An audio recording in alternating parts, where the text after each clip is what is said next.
Welcome to Season 7, Episode 29 of the Ubuntu Podcast.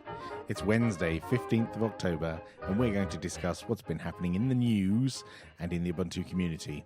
If you're listening live, you can send us messages using the chat doofler on the website and in the hash UUPC IRC channel. I'm Alan, and joining me this week is Laura. Hello. Hello, how are you? All right. Are you in control of the deck? Absolutely. Brilliant. And Tony, hello. Hi, Alan. How you doing?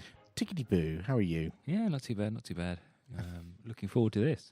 It's kind of chilled. Yeah, there's no Mark, is there, this week? No Mark this week. He is on a beach in a Is he really? In a Speedo. Do we pay him enough to be on holiday? How much do you get paid for doing this? I'm just ask out of personal Just curiosity. Oh, this is awkward. What do we tell him, Laura? Not sure. Yeah, things changed while you were away, Tony. Yeah, we got sponsorship. We didn't tell Really? you about this, but yeah.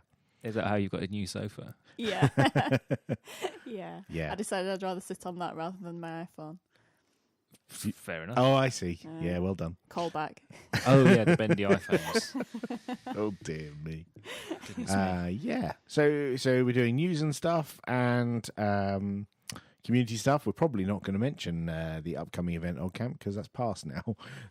We confused a few listeners in the previous episode by mixing future tense and past tense about on camp in one episode. We confused ourselves, let's face it. This is, Yeah. well, we do that every week, It's really, time. don't we? It is. It's timey-wimey, confused. Oh, dear. Should we get on with it? Yeah, go on then. All right.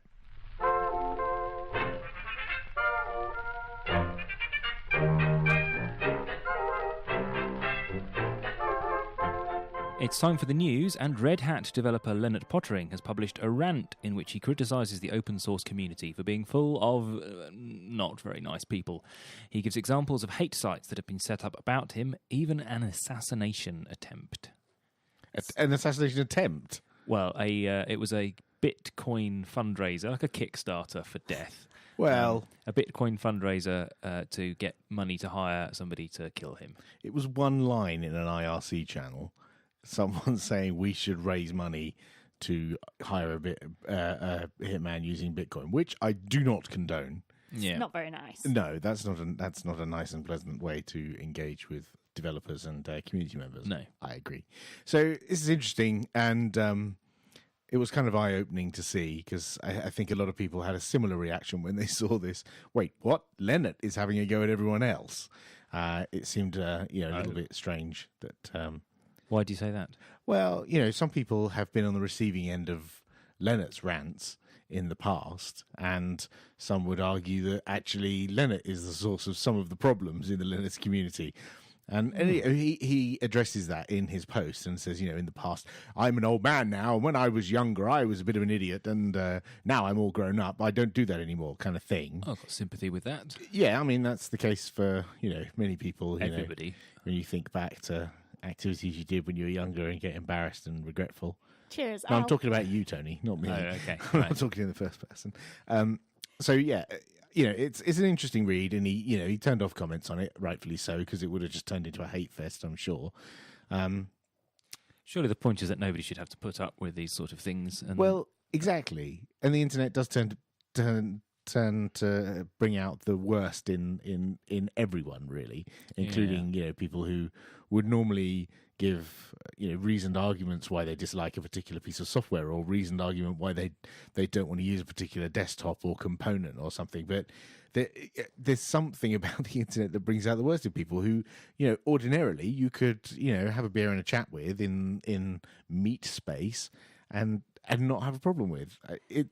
It's baffling, especially it's not even that they're anonymous. A lot of these people, they are people and people you may even have met, and there's this special glass screen of the internet between them and everyone else, and they're able to hide behind it. It's bizarre. I think he did have a point about the fact that if other people do it, then you that becomes part of the culture, and you're more likely to do it, because I've seen that happen in real life as well.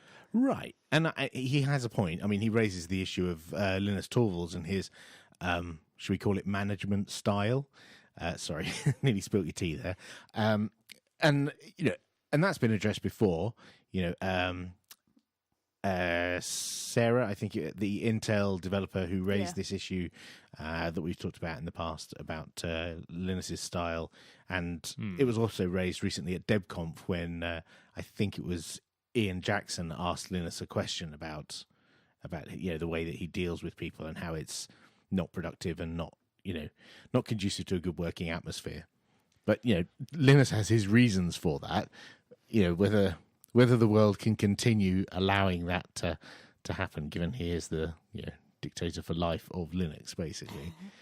Is it too much to expect people just to be nice to each other? Well, some people just don't feel that they have to, and don't feel that they should. There's some people who don't feel that code of conduct or codifying behavior patterns within open source communities is the right way to do it. They feel that if they think you're being a bleep, then they should be able to tell you that you're being a bleep, and they're expressing themselves, and they should be allowed to express themselves. And you're repressing me. Stop repressing me.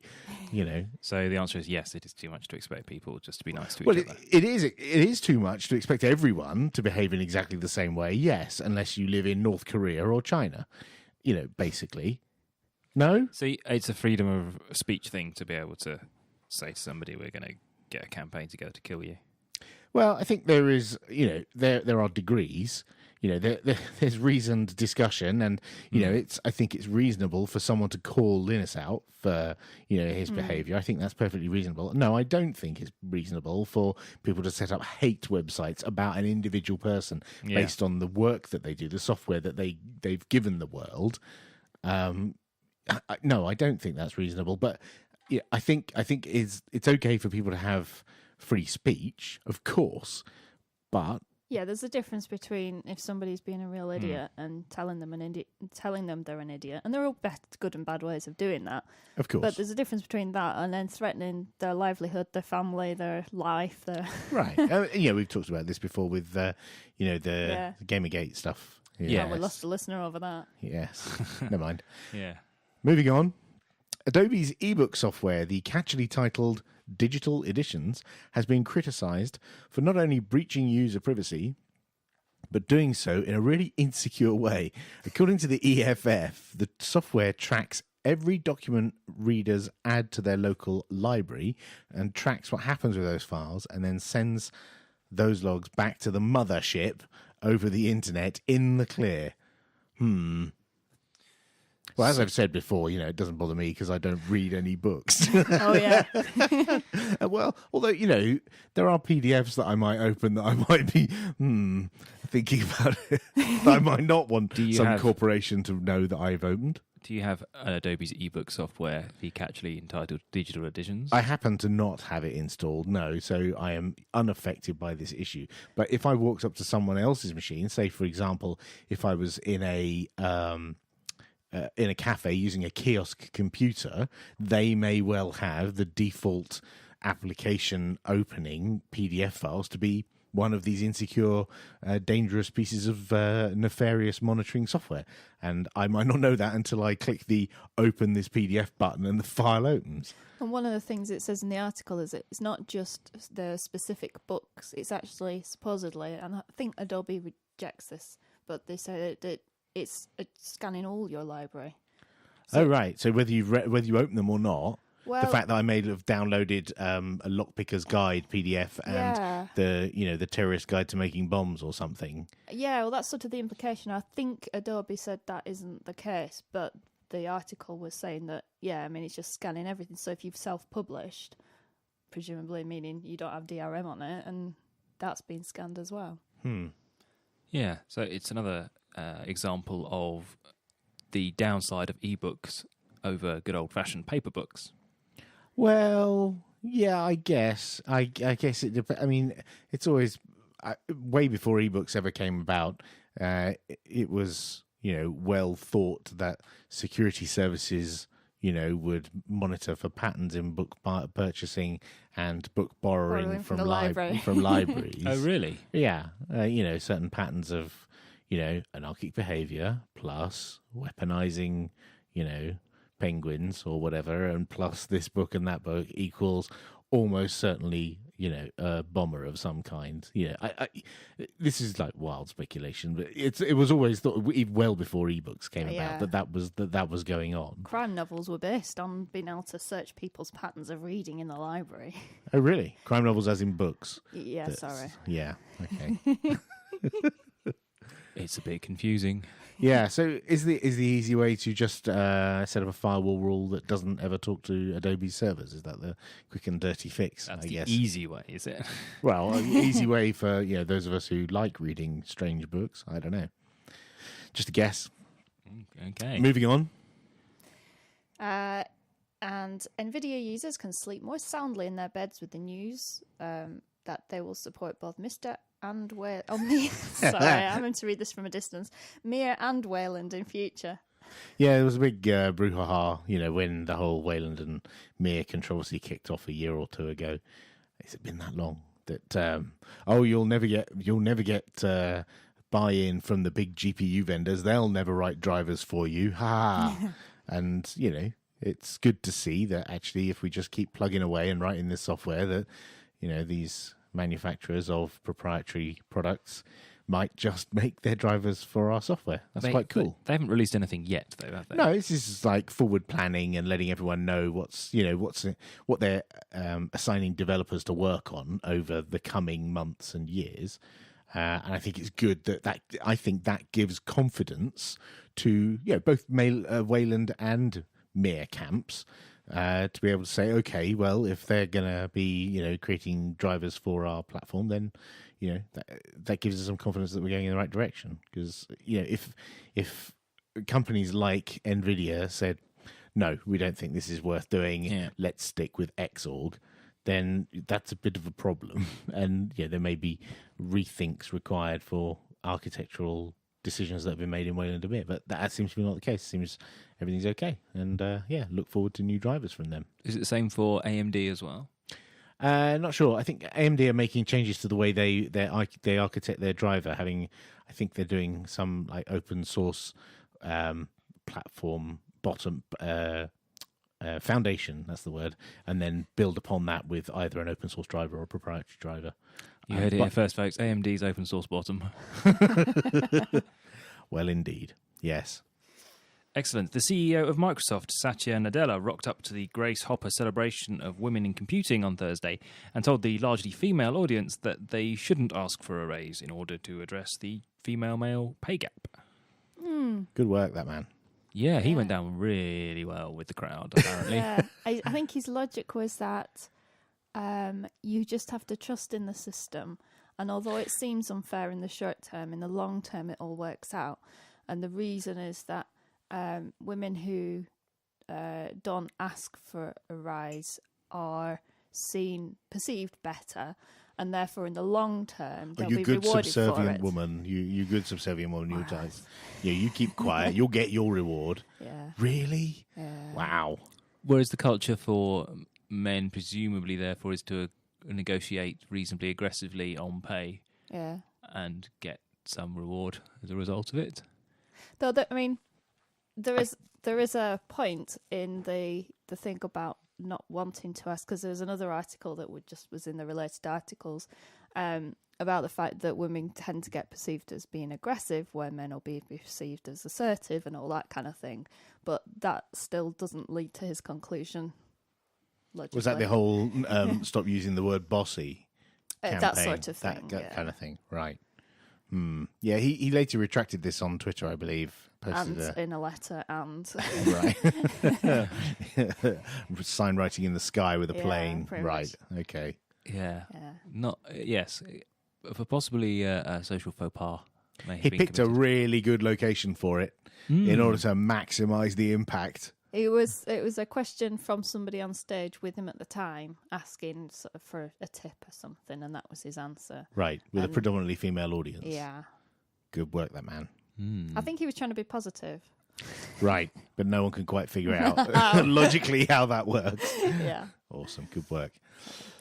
In other news, Chrome OS had dropped support for the venerable ext family of file systems. not too big a problem until you consider that people who might want to use external media formatted in those eXT file systems with a Chromebook. Yeah, this was like a change that was made that someone spotted. This is the benefit of doing things in the open. When you do things in the open, people have... Spot your foolish errors. Yes, they have RSS feeds following your bug trackers and things. And, they subscribe to bug email and say, hey, look, that changed and I don't think it should have changed in that way. And then you can mobilize the internet army and get it fixed, and they've changed their mind. That's the problem. People aren't focusing on the right things, so they're bored and twiddling their thumbs and issuing death threats instead. Right. We yes. need to get them more RSS feeds of bug reports. Of bug reports and merge proposals and Git pull requests. And do something useful. Find open SSL problems. Well, yes. There's enough of those to find, apparently. But yes, it was... interesting they decided to drop it because they didn't think anybody was using it anymore, pretty much. Well, yeah, I kind of agree with them because I can't remember ever attaching a drive and thinking it was a good idea to have it formatted EXT other than when I was having to do some elaborate recovery scheme of pulling a drive out of another machine. Yeah. Do you know what I mean? I realise it's a useful... file system, very useful, and allows you to have all the security semantics of a Linux file system, which you don't get on FAT and NTFS. Yeah. So there are certainly benefits to having ext2 and 3 and 4, and file size issues and all that kind of fragmentation and all that kind of nonsense. Apart from that, what has ext ever done for us? Yeah. Moving on. So, no, not...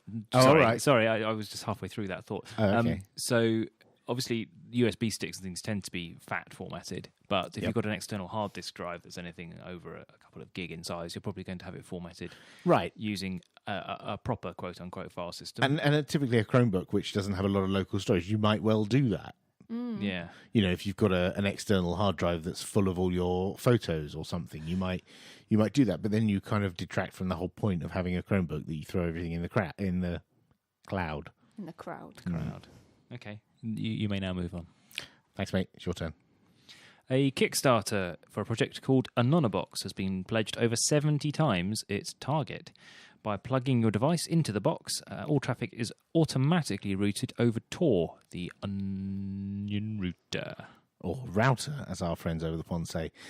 So this is a tiny, tiny little box that just has 3 connectors, a USB mini power connector and 2 Ethernet jacks. One goes to your router and one goes to the rest of your network. The idea being that it sits in between you and the internet and routes all your traffic through Tor. I think you can get, as a reward for $45 backing the Kickstarter campaign, you can get one. Right. I think less than that, you get stickers. And how does Tor work? I don't know, but as I understand it, it's like layers of an onion. It makes you cry when you use the internet. So you can't see anything, and therefore... Well, no, basically the content goes in, and the request that you send to the internet. So get www.google.com. Instead of you going directly to google.com, you bounce through a network of machines and you pop out at a unspecified location. Like one of those awesome labyrinths with marbles.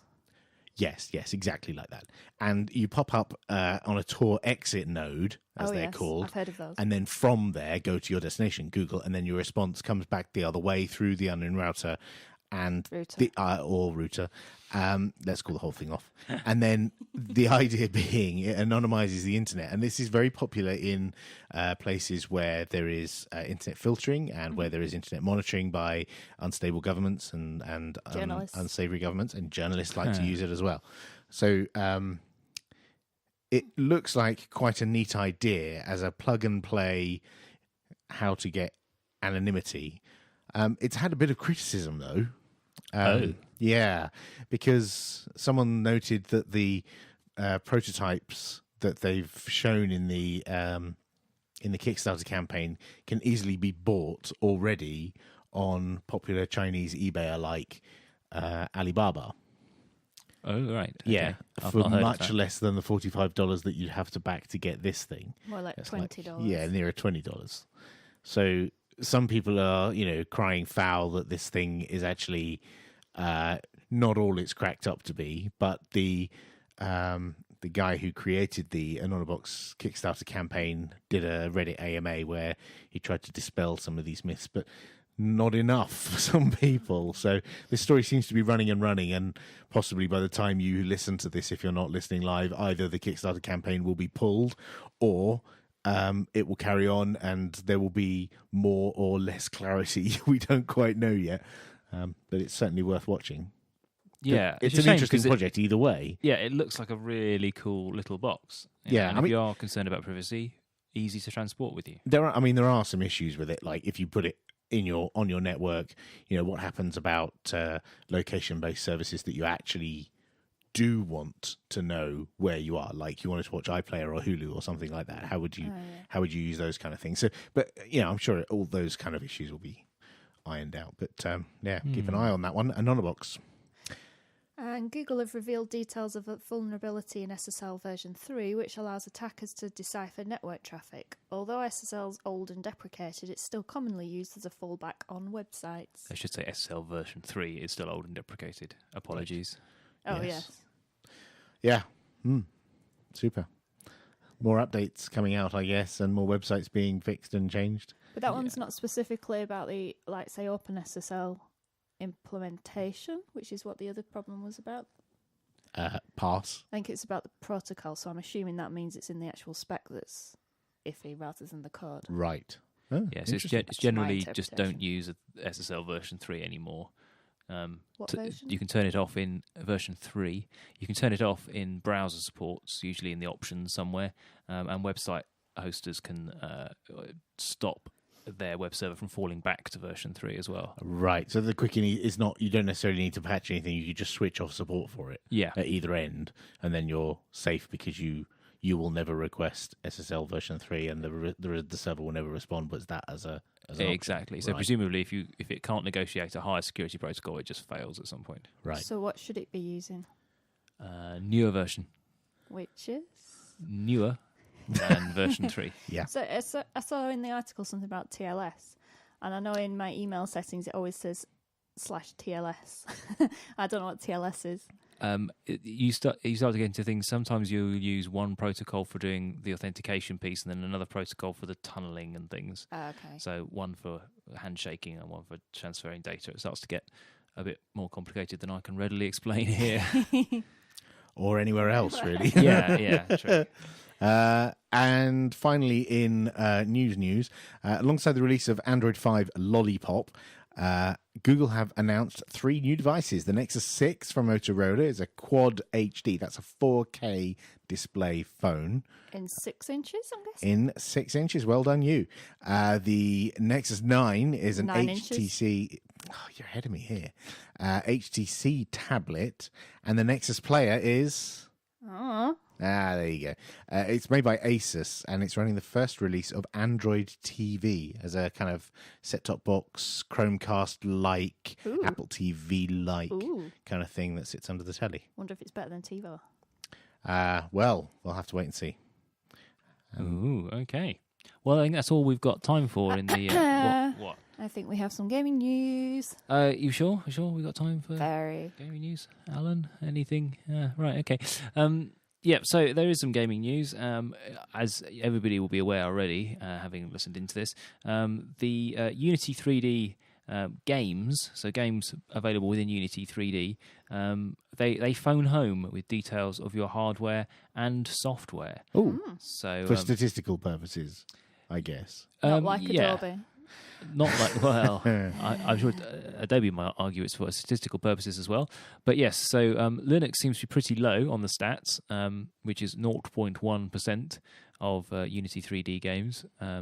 Mac OS at 4.3%, and everything else Windows, so 95-odd%. Yeah, it's interesting. Obviously, it's only games that are written using Unity 3D, but still, that amounts to quite a few games in Steam and quite a few non-Steam games that are written in Unity, because Unity 3D is quite a useful cross-platform game development tool. And Unity 3D's got nothing to do with Ubuntu Unity Desktop. Correctamundo, and nothing to do with the VMware Unity mod. Right, yeah, exactly. The good news is, of the small number of Linux users. Ubuntu has 61% of them, so we're doing quite well in that regard. Yes, we have a huge percentage of the tiny percentage Yes. of the market. Yes, well done us. That's about right, yes. Yes, that's the end of the news. The Ubuntu podcast needs you. Yes, you. If you hear something that tickles, titillates, or taunts you, tweet us at UUPC or email podcast@ubuntu-uk.org. You can also talk to us on the telephone, Skype, Facebook, and Google+. Find links to all these places on our website, podcast.ubuntu-uk.org. We really would like to hear from you, so go on, do your duty, keep calm, and compose an email. And now it's time for some community news. The nominations are open for 2 positions on the Ubuntu IRC Council. Yeah, so what do you have to do if you're on the Ubuntu IRC Council? So the Hash Ubuntu IRC channel and lots of other IRC channels like Hash Kubuntu, Lubuntu, and loads of others are moderated by a team of moderators who spend their time helping to keep the channels clear of chatter and silliness and focused on support, and for other channels that are not support channels, focused on whatever the topic of the day is there. And sometimes, there are policy changes, rule changes that need to be made, and decisions about how we manage those channels. And sometimes people get banned, and you need to escalate or appeal that ban if you think it was unwarranted.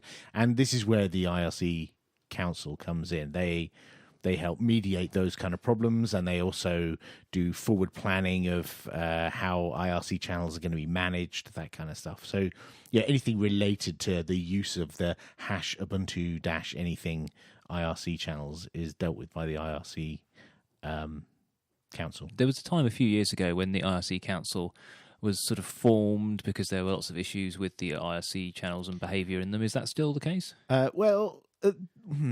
So I remember some of the very first conversations about setting up the IRC Council way back. I think actually it was at my very first UDS in Seville back in 2007 or something. And we figured out that you don't just need a level of operators who can, kick people when they're being silly and make up arbitrary rules for what's good and what's bad in a channel.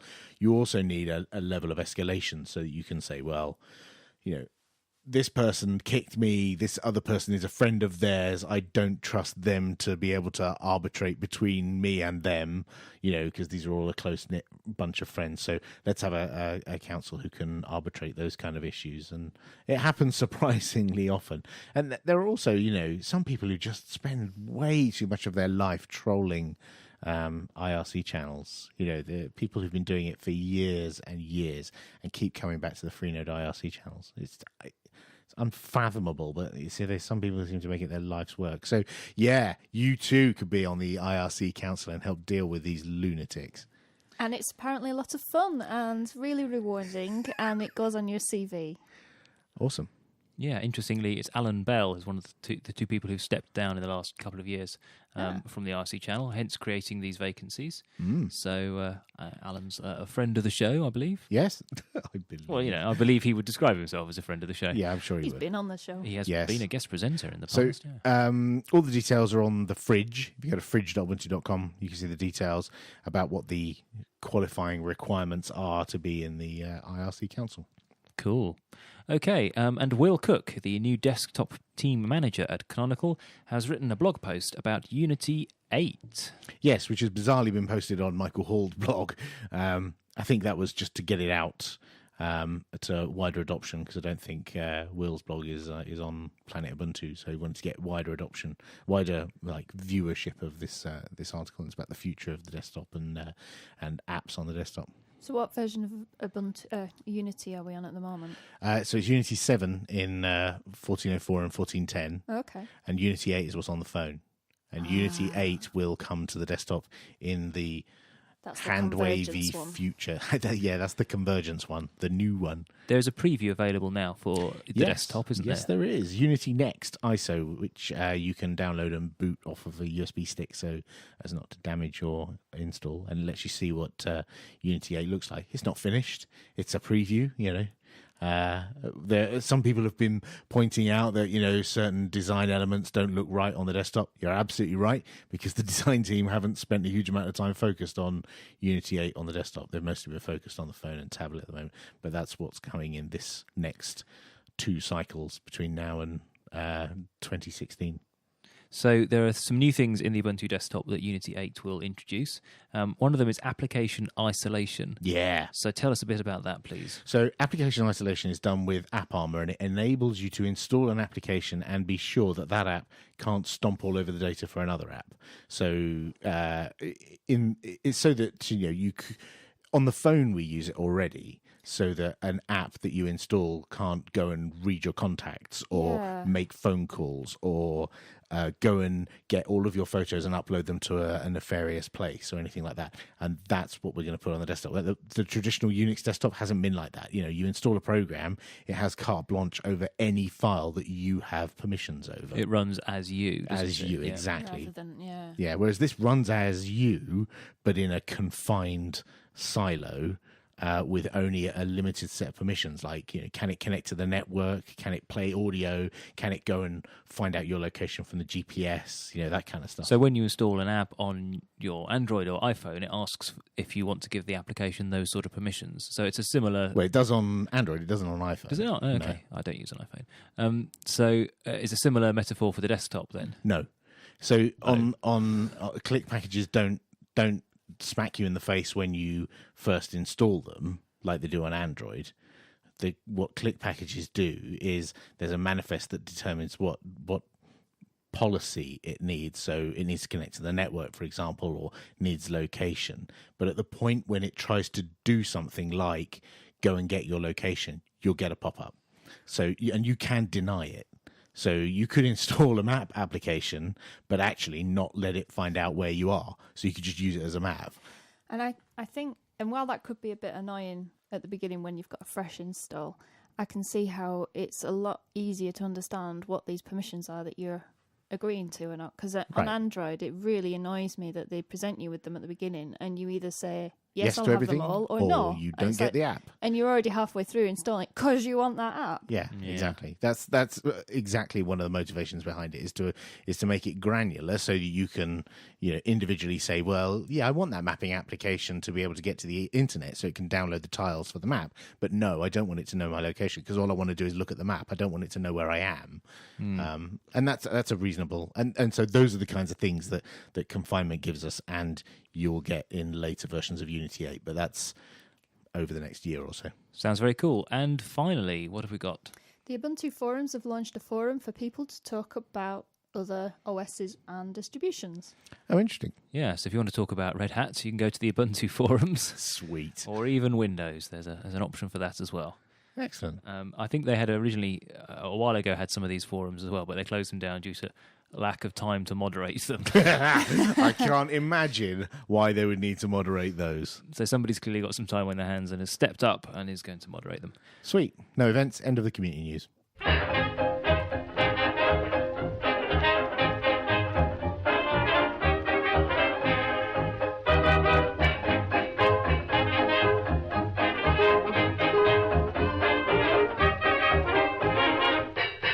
That's all for episode 29.